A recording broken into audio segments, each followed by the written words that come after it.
and welcome. This is Pastor Deborah for Agape Love, Love is Here Ministry.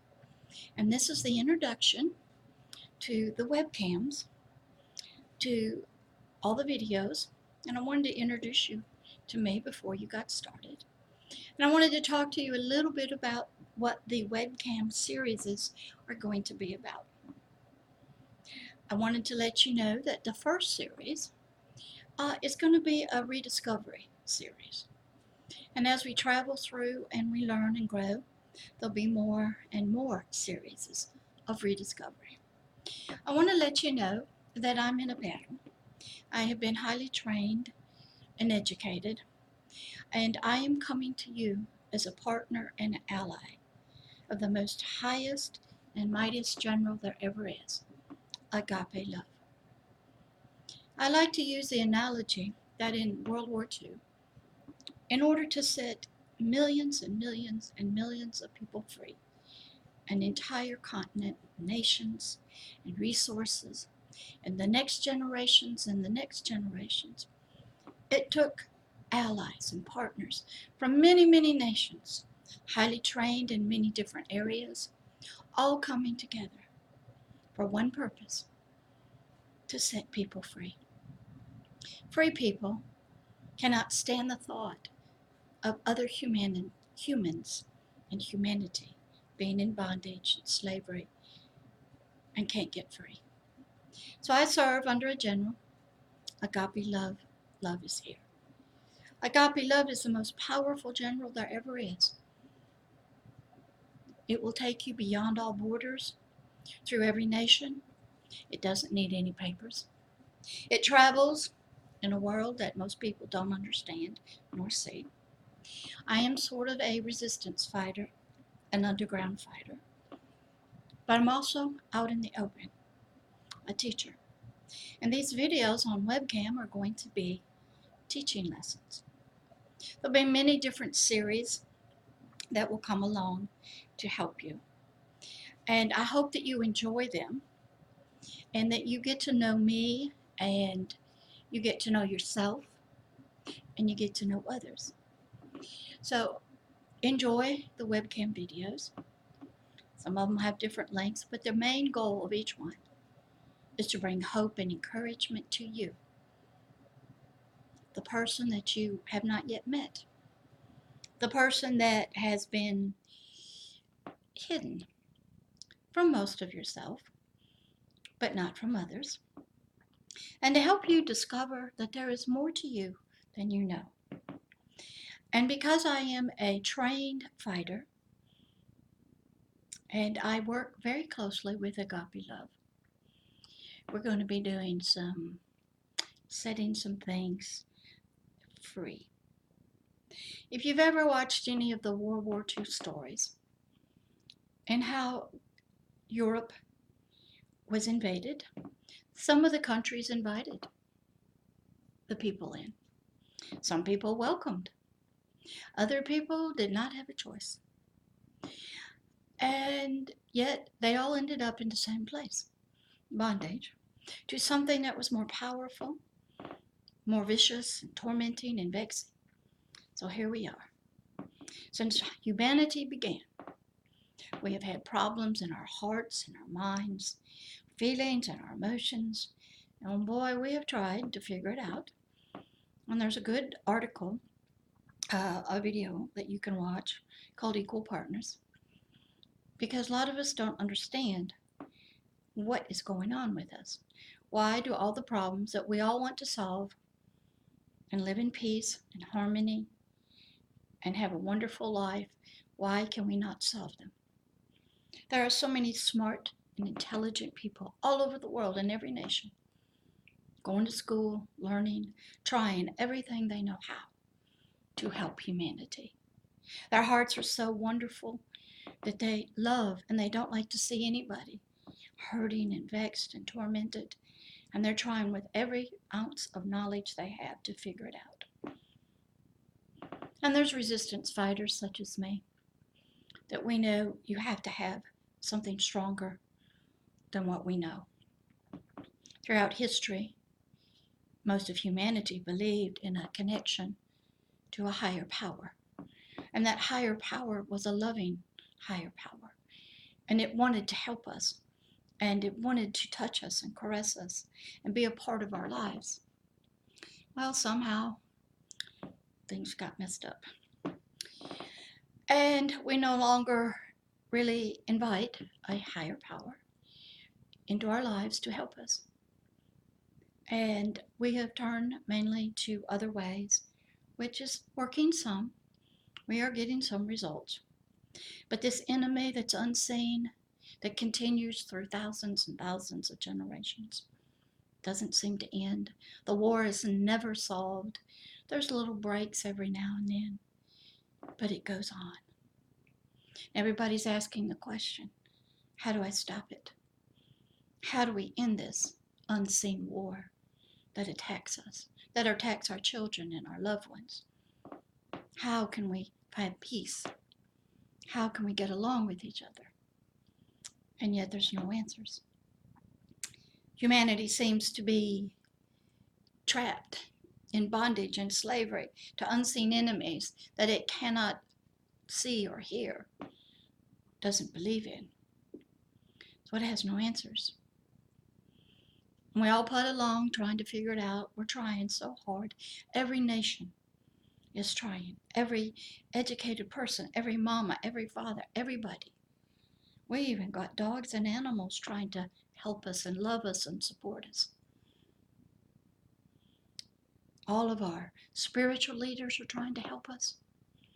We're all trying to be free, and we're trying to get somewhere, but we don't know where, and we don't know how to get there. So I'm here through these videos to help you.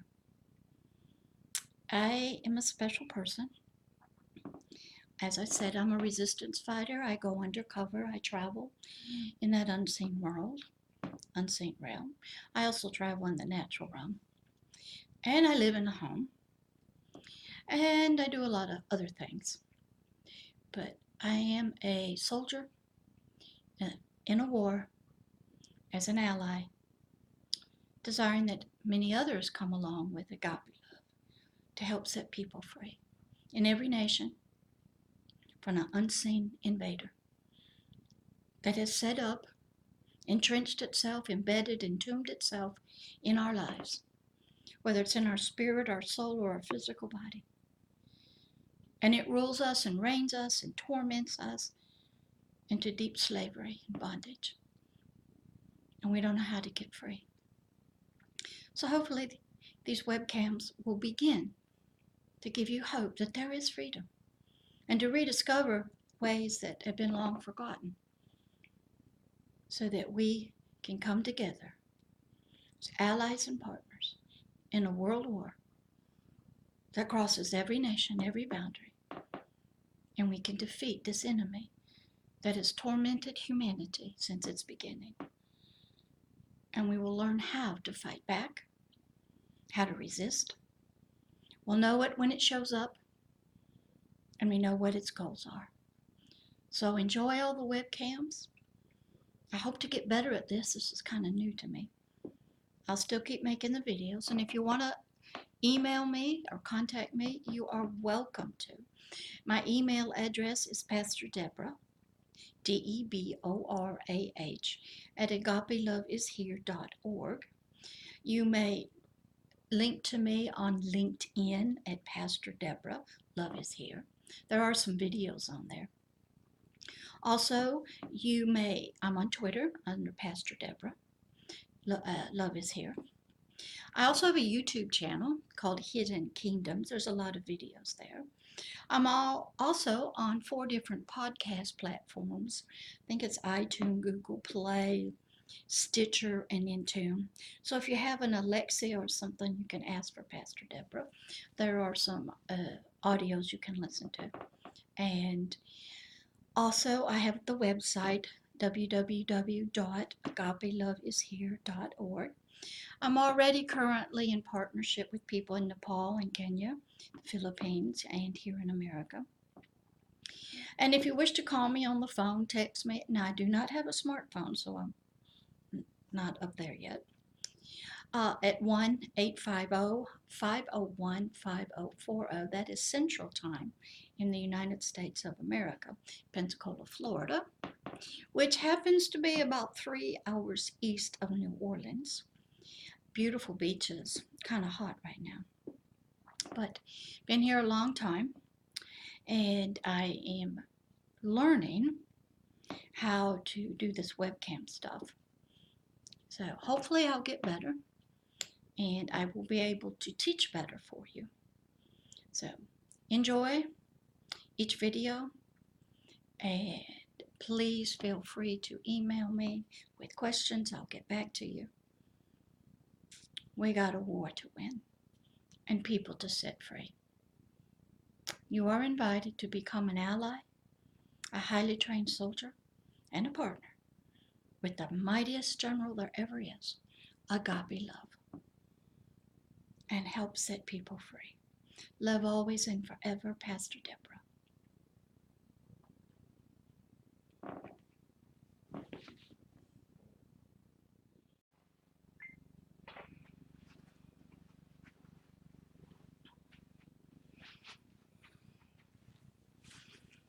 Hello again. This is Pastor Deborah, and this is another webcam spiritual teaching and podcast. Agape Love, Love is Here. Today, I'm going to be teaching you on a new subject that is a part of the King and the Kingdom series. Today's question is, why does a word desire to be king? Now, we had talked in the previous one that the king who desires to rule our three-part system of spirit, soul, and body is a word that forms our concepts, forms our thoughts, gives us feelings, forms our precepts, our faith, our cultures, our laws of our nations, our laws of our family. We discovered that a word is very powerful, that it is timeless, it is immortal, it has no death in it, and it can live on within families, spoken, words of blessing, words of curses. But today what I want to talk to you and bring into your thoughts is some words. So why does a word desire to be king? Point one, you know me, I like 3 points. Oh my goodness, I've got, oh my dear. Oh, I can't even see the end out there. How many of you think are here, Wilbur? Billions? Oh, I just had a guy last night on LinkedIn ask me, how was I going to reach billions and billions and billions of people? I told him, I'm going to travel on ships, planes, on social media. Now, he doesn't quite understand coming to the garden yet, and that there can be billions and billions of people in my house, down my hallway, in my living room, because we're really not here physically. We are spiritually in the garden. And in the garden, a lot of teaching goes on. Everybody welcome. Everybody got a seat, got some notebook, paper, living creatures, help them out.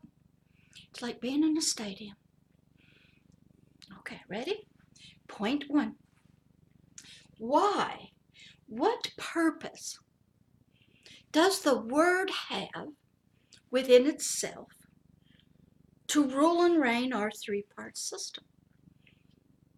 What purpose?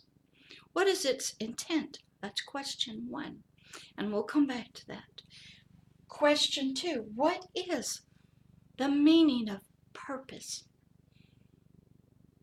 What you do? Well, yeah. What you're supposed to be doing? Well, yeah, that too. A lot of people don't know that they have a purpose. They're looking for their purpose in life, but we're going to talk about the word or a word and its purpose in your life.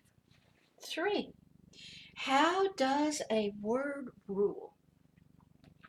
So let's get started. Number one, why? Why does a word desire to be king? What is the power of a word within a spirit, a soul, and a physical body, a nation, coming out of the mouth of politicians, prime ministers, that's written down in documents, stories, books, movies?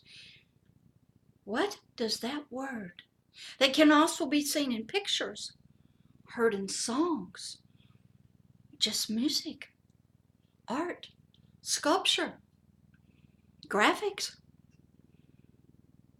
What? Why does a word desire to be king, to be ruler, to govern? Why? Wants to be the boss? Of what? Of me? That's right. A word is a picture, a communication, and it desires to be the king of your spiritual mind and heart, of your soul and your physical body. Now, what that means is the word, whether it's a truthful word, well, how do you know what truth is if you haven't studied that? I listen to a lot of adult survivors. Everybody's got a truth. They got their truth and they got their truth. Oh, and this is my truth. Oh, and that's my truth. And everybody's got their truth. Well, which one is true?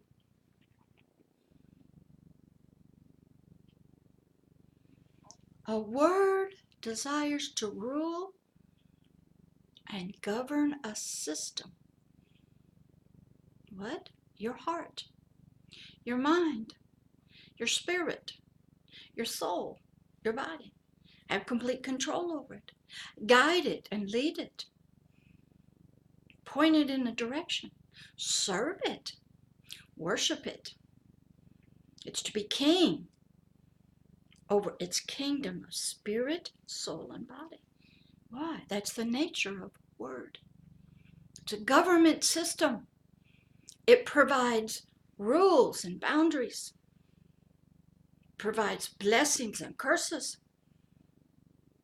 It provides justice. It talks to us, communicates to us. If you go this way, these things happen. If you go that way, those things happen. A word is a guider. It's a comforter. How many of you go and try to get a word of encouragement for somebody? I watch LinkedIn all the time. People are quoting other people's words to encourage you, to lift you up, to help you be better leaders, better people. Words, what are they? They are vehicles of thought that's going on deep on the inside where nobody can see. Now, how does a word get formed? Where does it come from? Does it come out of your biological brain, the electrical chemicals that's in your brain? Does the word come from your five senses, your eyes, your ears, your tongue, your nose, and your touch? Why does a baby want to talk? Why do we want to talk to babies? Words, going back and forth, communication. So a word's basic nature and function and its purpose and its desire is to be a king within you. It also desires to be the king of a nation, a kingdom. It rules by law, government, decrees, things written down, and they can be good or bad. The word or a word also rules faiths, culture. It's a communication system between people. It can be passed down generations. It desires to be the boss, the ruling system that everybody adheres to, everybody follows. For what? Peace, unity, happiness, joy. If I have within me my spirit, which has a lot of different components, which I'll try to get into in another group of episodes on this. If there is peace, sort of like my spirit is a city with many, many streets and houses and buildings and all kinds of things and protective walls around it. If that is broken down and it is not functioning correctly, my spirit is not at peace. And there's fragmentation of the word. If my soul is not guided by, have a king over it, a word, then I'll have fragmentation. I'll have disunity. I will not be integral, where everything is one. What I think, what I feel, what I believe, and what I speak out. So a word wants to come in, wants you to willingly listen to it, ponder it, challenge it. You can challenge a word. Test it to see if it's true, if what it says to you is right, if it's righteous. Does it help people? Does it love people? Is it loving? What are its goals? What are its purposes? The word does not mind you testing it. And then once you do that, and you find out if it's a truth or a lie, then you serve that word with joy and happiness, and you serve it out to other people. So the word does not mind you testing it, researching it, talking to other people, getting other information. If it's a true word, it wants you to have knowledge about it, who gave it to you, under what circumstances it was brought to you, what was the purposes behind that word, how were you to serve that word in love, joy, peace, how were you to transfer that word, communicate it to other people. And then once you find that out, you can willingly serve it. You plant it, it grows in your life. It becomes a mighty tree, sort of mighty king. It has fruits and blessings, protection for you. It will comfort you. It will guide you and lead you. And the purpose is, that is its purpose, to be a guide, to be a comfort, to be a leader, to protect you, to be a shepherd. So you won't get snookered by other words that are lies and deceptions. Because there are some bad words out there. And they want to be king too. But they put you in shackles. And they put you under horrible trauma and stress. And will force you any way it can, spiritually. In your soul, it will vex you. It will take a sword, a gun, anything, and say, you bow down to me, or I shoot you, kill you, cut your head off. Because you're going to believe my word that I tell you, and that is the truth, or you die. We've seen that through all of civilizations. Which word, which king is going to dominate your spirit, your mind, your soul, all your emotions, your physical body, your nation, your culture, your faith, how you treat people of different colors, how you treat different sexes, how you treat people that don't even know what sex they are, how you treat children and babies, how you treat the resources of your kingdom and your nation.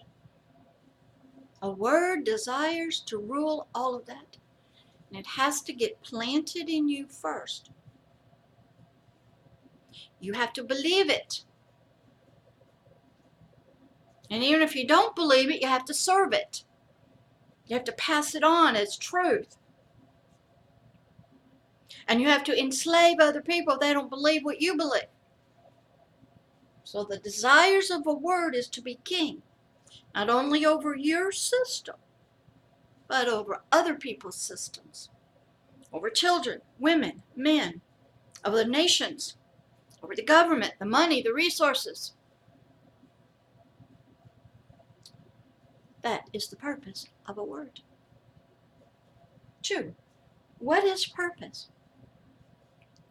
If you don't understand what purpose is, why are you even here? What are you supposed to be doing? Why did you get born? Do you have a purpose? Why are you here? Are you just here to have fun? Go to work all the time? Treat your family icky? Get all the money you can? Get all the boats, all the goodies, and not care about those that don't have any? Is it just take care of me and my own and nobody else? Can't take the money, the boats, the oil, the gold, the silver, the jewels, can't take it to the grave with you. I can bury you in a boat, a big yacht, if I dig a hole big enough. But that ain't going into paradise with you. All the gold and silver, the jewels, it's not going into paradise, into heaven with you. You can't take anything but your spirit called the forever man. Now you can take other people with you, but you can't take the stuff. So you spend all your life gathering stuff, investing in buildings and stuff, in boats, internet, and you don't invest in people. You have lost your way and you do not know your purpose. A lot of people discover that on their deathbed. And you know what they say? I wish I had taken my money, my time, loved my family, spent more time with my family, tried to help somebody else.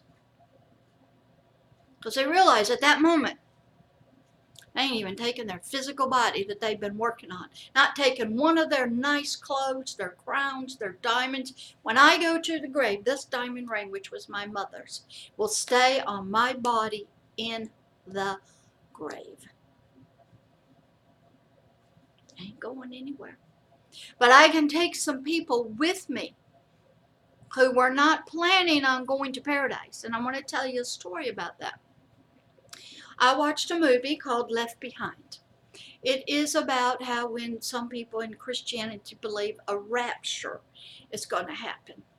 And some guy on a white horse, they call him Jesus Christ. The Muslim calls him something else. It's going to come back. It's going to be a great war battle. But some of the people believe they are going to be taken out because after that it's going to be ugly and famine and fire. It's just ugly down here. Because some guy named the Antichrist, who is working to build his kingdom, is going to be ruling the earth through people, through human beings. So a lot of people go, I want to get out of here. I don't want to be here. It's not going to be pretty. Probably worse than the Crusades, worse than World War I and World War II. Just horrible. And you'll have a choice, they believe, at that time. You either serve that Antichrist that's probably housed over in Europe somewhere. A lot of that's getting set up now behind the scenes spiritually. If you do not serve it, keep your mouth shut, bow down to it, say nothing, we'll let you live. And we'll have cameras on you everywhere. And if you even try to speak about freedom, and that what we're doing is wrong, you a dead person. Now, a lot of people believe that. I believe that's coming. Be a lot of famines and earthquakes and fires. The earth going to be pissed off at us, and it's going to rise up. Now, after watching that movie, I think it's by Tim LaVey, he wrote a series called Left Behind. I'd never seen it, never read the books. The next day in my kitchen, I hear my king, who I serve out of the kingdom of heaven, ask me a question. He said, would I stay or leave? Now this gets into purpose. I knew I could leave, and I would get out of all of that ick. A lot of people are trying to escape, and they want to leave and get out. And I said, sir, according to history, all the books I've read, there'll be a lot of people here who won't get to go. This was in the movie. But there'll be 2 guys over in Israel witnessing to the Jews. Your Holy Spirit, your governor's still going to be down here working. A lot of bad stuff happening. And there'll be a lot of people that they need some loving, some comforting during that time. I knew when I died I'm going to paradise, heaven. That was no problem. So I told him, I said, sir, I will stay down here during that time. It won't be easy, but you'll protect me. And I'll reach out with arms and agape love and truth with the word and say, when you die, because we're all going to die, you can go to paradise with me. I said, give my seat to somebody else who wasn't expecting to go up. I will stay because you love humanity so much. Paid a high price for them. And I serve you. I will stay down here in the ick. I'll be a resistance fighter. I'll be a soldier for agape love. And I will go around and I will do social media. I will go undercover, whatever's necessary. And I will reach people with love. I'll help them die. And I'll fight back against that thing, that Antichrist that is trying to take over the world and enslave all of humanity. So what is the purpose of the word? I found mine. I gave up my spot to stay in the most horrendous situations and bring hope and encouragement to invest in people that did not believe in love like I did. That is the purpose of the word. It wants to rule your heart and your mind and your decisions that you make about yourself, your money, your time, your energy. It has a purpose for you. There's 2 kings, 2 words. One's got to be true and one will be a lie. How does a word rule? I have to believe in it. I have to have tested it, tried it, seen the word in action demonstrated to me. If a word tells me that I am to forgive people, no matter how bad they are, that hurt me, tried to kill me, I have a choice now. I can serve and worship and follow that word. King, make it king in my life. Or I can not. Now, most of us have to have some experiences. We will test that word. Is that really what you mean? Surely you don't mean me to follow the speed limit, 35, do you? We'll test it. We'll see if it's true. We'll see if we can push the limits of the word. The word is quite able to handle you testing it, challenging it, pondering over it, researching it. If it's the real thing, it does not mind that. It's only when a word that is king that's a lie, that's deception. It does not want you to challenge it. It does not want you to consider anything else, another concept, another idea. Remember Neo?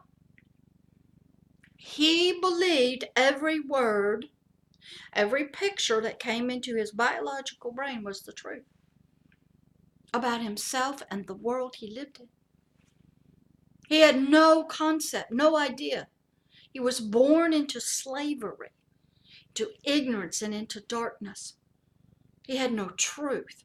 But he had words that were coming in, created words by a machine computer program that kept him asleep. And Morpheus learned later from one of the agents that the first round of these computer programs, the human subjects kept waking up out of this deep sleep. That is how a word wants to put your spirit to sleep and allow your soul's hidden man to believe just that word, not challenge it, to be shaped by it, formed by it, follow it, love it, believe it, and force everybody else to bow down to that word, that king, what you believe. So in Neo, he did not know. And he came out. He had not ever used his eyes, his muscles. It was like his spirit was being unplugged from darkness. He couldn't say anything. But something in his heart was searching for answers. So Morpheus went into the matrix, went into the spirit, and would meet with Neo in the spirit realm, helping him to unplug from that system that he knew nothing about, that had programmed him through words and pictures, communications, a control system that had ancient demonics in it. You learn that later, and I think in Matrix 2 or 3. Programs in it, control systems. And if you get to the third movie, the agent kept asking Neo when they're fighting in the program, why do you keep getting up? I'm knocking you down, beating the tar out of you. What is it? Neo loved freedom, to know what the truth was.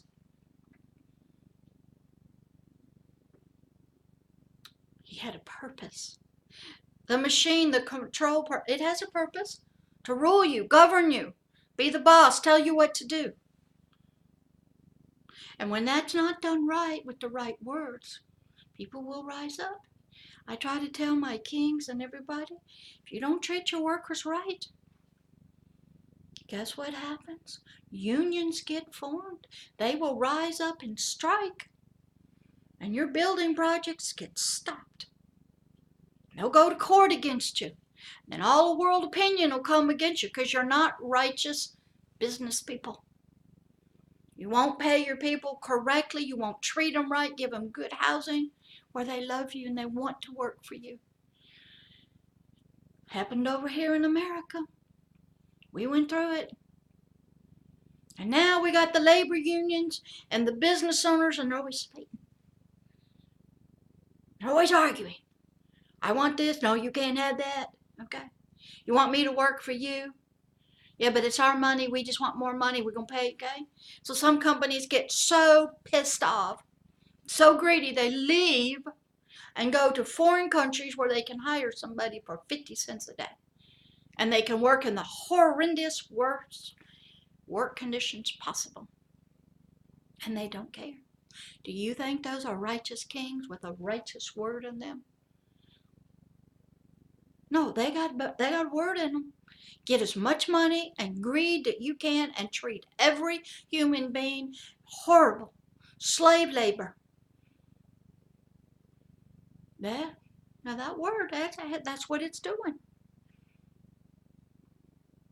And if those business owners venture out and try to be nice people, the other guys are going to come and attack them.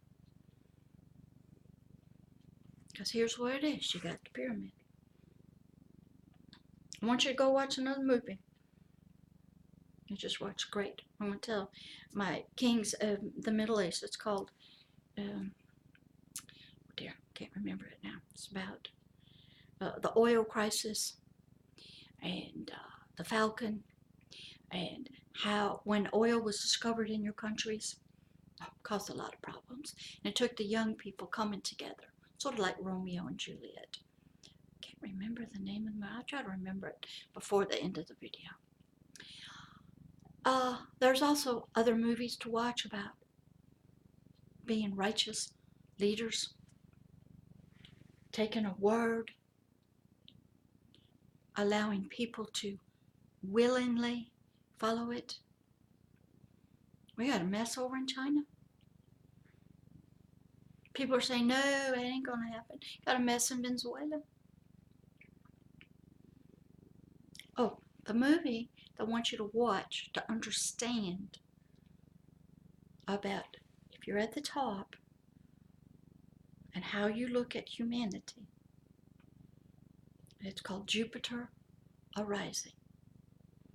Excellent. It's sort of a love story. It's about the earth. It's about harvesting humans. Excellent. I watch it all the time. It's about how one lady discovered that she was a reincarnation of a queen that owned the earth.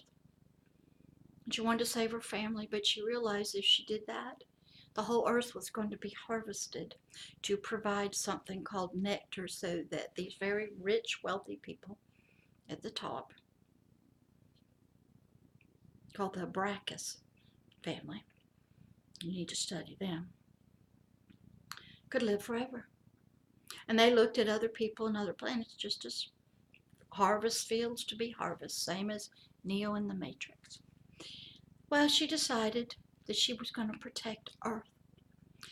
She was going to allow her family to die and herself.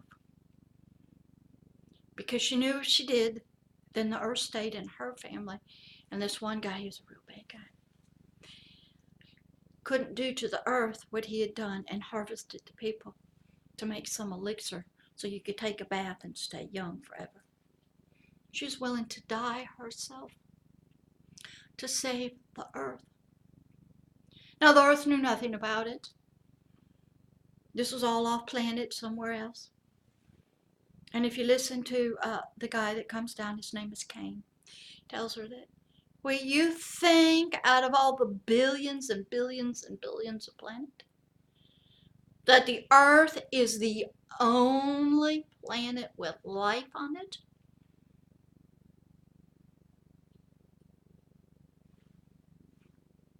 She said, you can't imagine it. It has to be a dream. Because that's the only way you'd believe it. Excellent movie. Jupiter is Arising. Excellent, excellent. I watch a lot of movies. Have you ever noticed? God has always talked to me through movies.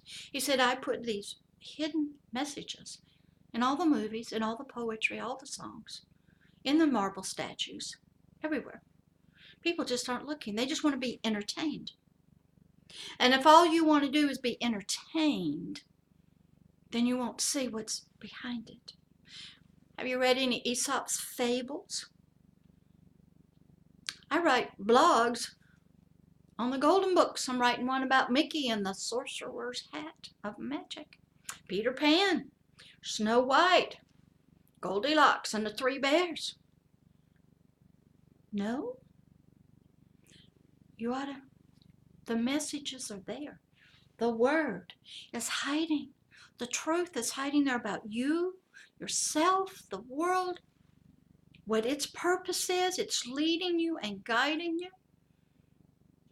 How about Pinocchio? Tell lies, what grows on you? Your nose. And everybody can see it. Cinderella. What's its purpose? The word is communicated to us to give us comfort, truth, knowledge, to test it, apply it in our life, let it be king and ruler. Hang on just a second. Let me think what that. I'm going to bend down and look real quick and then be right back. Okay, I got it. The movie's called The Day of the Falcon.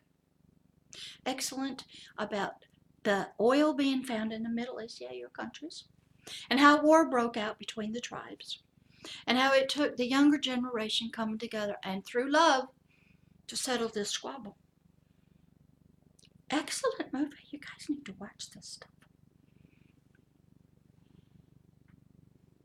When you are an unrighteous person, and the word that is king in your life is unrighteous, you'll kill people. You'll lock them up. You'll put them away because you feel threatened. The word that's in you, that king, it is not a nice word. Agape love word, its purpose is to love and shine and help people. If you don't have that kind of word in you, you got the other kind. And you can look around the world and you can see the governments, you can see the leaders of the governments, what king they're following, what word is in their heart, in their soul that they are serving. And it's usually me and myself, and I do not care about all of the people in my nation. So I'm going to have to take care of some business I already started on LinkedIn. We got too many migrants and refugees that are leaving their nations because their leaders are corrupt. They're following the wrong king. They have no training. Tell me, what leadership training does a politician go to? Who is their mentor that gets on their butt when they do it wrong?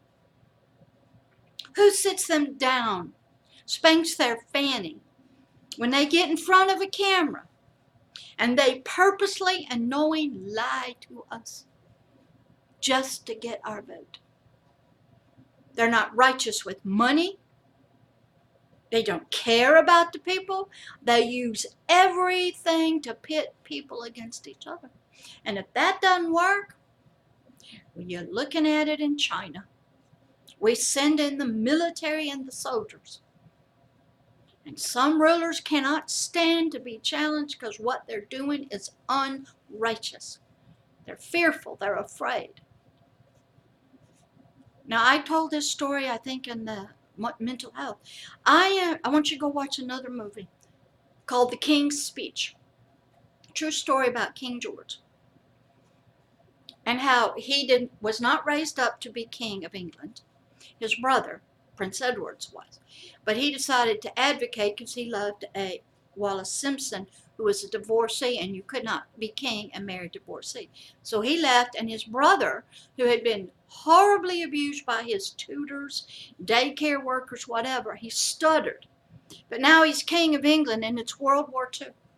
And they had no TV, so he had to go and speak on the radio, but he couldn't do it. It frightened him.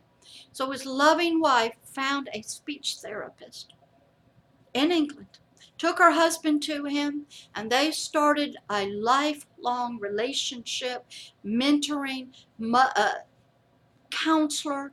And that speech therapist's job, which is like me, to be behind the scenes with these leaders, to help them become better, so they can stand up in front of their people. The people in the nation and the kingdom can feel safe. The visitors, the workers from other countries can feel safe through their voice, their decisions. So this speech therapist and this king spent a lot of time together to help him speak and overcome his stuttering and his fear. Now the speech therapist was held in confidence. He had nothing to do, was no threat to becoming a king. He didn't want to be king. He was there because he loved the king. He wanted to help the king be better. And the king was frightened and scared, and he couldn't, his voice would shake and stutter on the radio. And that king needed to have a calm voice. He needed to think. He needed some love, unconditional love poured in his life. Excellent. It won Academy Awards. That is what I do. I'm behind the scenes with you guys. You get up in front of the people. They'll feel safe with you. You'll help them through the hard times. The workers will love you. But you got to be trained. How many leadership classes has a king taken, or a politician, or a president? What have they done? Half of them can't even handle money right. Half of them can't even take care of their family right. And then they go and think that they can lie to us on the camera and be a leader and take a word and a king and govern the nation. I don't think so. Because somebody going to step in. More powerful than them, with all power of earth and the great creator. Even the one that talked to old Muhammad. Yeah. We got some connections to these things. And if we will step in. And we'll take you down if we have to. So the purpose of a word is to rule the system. Spirit, soul, and body. So then out through the physical body, out in the spiritual world, that word rules. Whole nother world out there in the spiritual world. It ain't pretty a lot of places. How does a word rule? In the occult world, it has power. Some people call it energy. People that really know, it's got things attached to it. And I want to tell you another story. How I found out a lot about that. So I had this young girl living with me. She grew up in multi-generational Satanism, was seeing a psychologist. And she was having all kinds of problems, depression, anxiety, fear, trying to work in one of the department stores. Great artist, great musician. She had multiple personalities due to her faith and her family. Well, she comes back after a meeting with her psychologist and said that according to the psychological protocols, it's going to take 6 or 7 years for her to integrate all of her parts and become one integral person.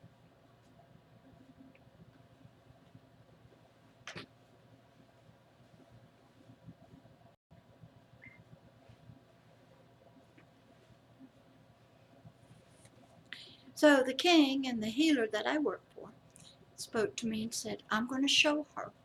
It's not going to take 6 or 7 years to heal her. So one night in my kitchen, with her at one table, chair, another one of her friends who was also a multi-personality out of Satanism there, and a Christian brother. And her parts started coming up. She had one. He was a little boy, and he'd come up and stick his tongue out at me.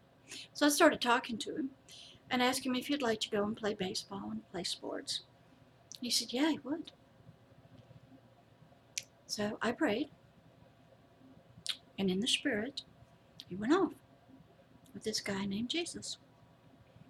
Well, immediately out of her mouth comes 2 little girls crying and screaming, where's my brother? My brother, you took him, you killed him. Where is he? We want our brother back. He's gone. We love him. You killed him. You killed him. You killed him. I go, no, honey, I haven't. He can come back to you anytime you want him. Bring him back. Bring him back. So I brought him back through prayer again. Well, here we got 3 little kids coming out of one girl's mouth. And I said, why don't you all 3 go off? 2 little girls and a little boy. The little boy is probably about 6, 5 years old. Little girl, maybe 4, something like that. They said, we can't. We can't leave Carrie. I go, well, who's Carrie? That's our sister. She can't move or speak. She's over there. My eyes are closed. And I saw laying on a slab of rock a little 2-year-old child. She said, she can't talk. She can't walk. We can't leave her there. So I'm hearing word. I came to set the captives free. I came to make the lame walk, the blind to see, the deaf to hear. All of a sudden I hear off in the distance, she's mine. You cannot have her. She's mine. I'm going, no, Chloe got something talking to me from out of there. Now my eyes are closed. I'm in the spirit. And I prayed a prayer. I got this girl crying at the table. No, don't kill us. You'll kill her. You want to kill us. You want to kill us. You want to kill us. They're crying, and I just calmly said, Father, your word, your king says to me, out of your book, that you came to set captives free. And that little child laying on that slab altar is captive. And these three parts of this are captive. The little one cannot hear, cannot see. She's deaf, dumb, and blind. Father, you said you came to heal them, to heal the sick, to make the blind see, the lame to walk, and the deaf.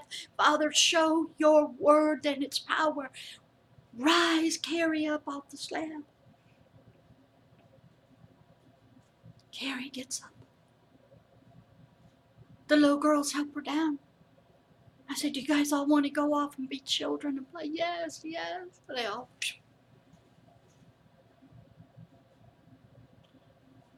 This is at my kitchen table, but I'm not in the kitchen table.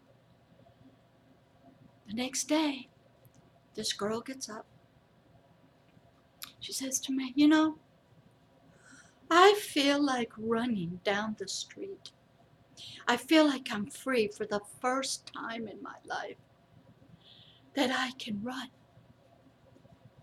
You see, the word of that king, of that thing that said she's mine, had held her spirit and soul and physical body in captivity, controlled it, enslaved it for its purposes, its desires.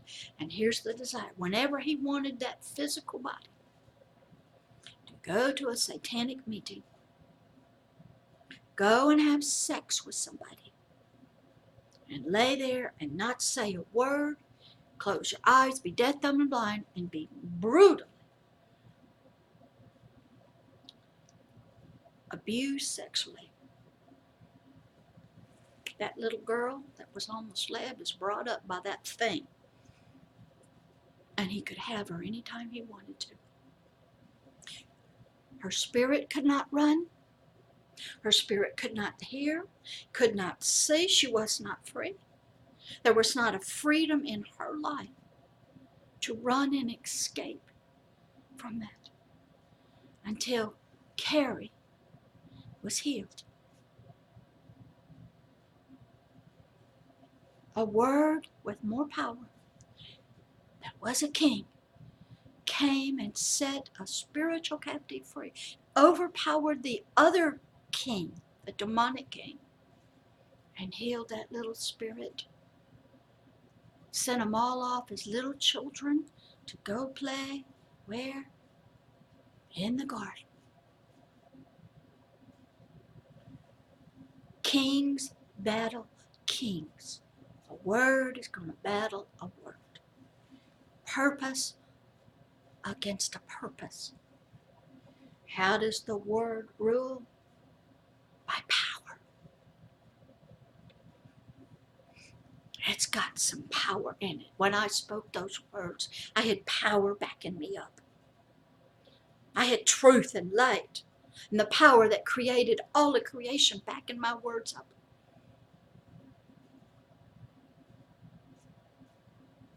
That's how a word rules, through power. Now, if you got a word and you don't have that kind of power, you'll use your military, you'll use your secret service people, you'll use the government. We got that going on right now in America. You'll turn the government against your own citizens because they ain't following your word. And you feel threatened. But there is a word and a king that's more powerful than anything on planet Earth to set people free. So, why does a word desire to be king? It wants to be a part of your life. It wants to provide the purpose it was given, good or bad, freedom or captivity. And it has a purpose for your life. How does it rule? Through power. So I hope you enjoy that. I'm going to leave this up for a few minutes. You can take some notes. This will go up on the King and the Kingdom series. So you will learn more about yourself and others. Remember, there is a mental health and a Forever Person podcast and webcams that you can get to. The mental health and the Forever Person podcast will be up on the website, I hope, next week. And you'll be able to hear more from mental health. This is more deep spiritual stuff. And I'll tell you my stories that I've had, why you feel we're in the garden and why things happen.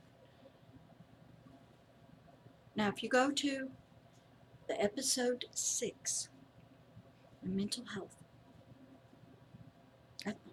maybe it's episode 7, the conclude, you'll hear a powerful story of how Jan died and Deborah came to life, became a king. Resurrected word with power and authority. It's a powerful story. So enjoy. Why does the word desire to be king? It wants to help you. It wants to give you life and hope and peace and joy, unity within your system. It wants you to serve it willingly. But there are other words. It has a purpose for your life and for your nation, for everything you do, and it rules by power. Enjoy. This is Pastor Deborah. Remember, www.agapeloveishere.org website. The YouTube channel is The Hidden Kingdoms. Also on Twitter, also on LinkedIn at Pastor Deborah Schlake. And also you can reach me by email at pastordeborah@agapeloveishere.org. Enjoy. Love you. I'll try to get this up, and then I got my 3 days of training with human trafficking, so I'll be rather busy for 3 days with the law enforcement and getting more training and learning. Love all of you so much. Come back. You're welcome in the garden anytime. It's all on planet Earth. Now, if you try to bring some bad stuff in, the cherubim at the front will not let it come in. Anybody is welcome. Love, love, love.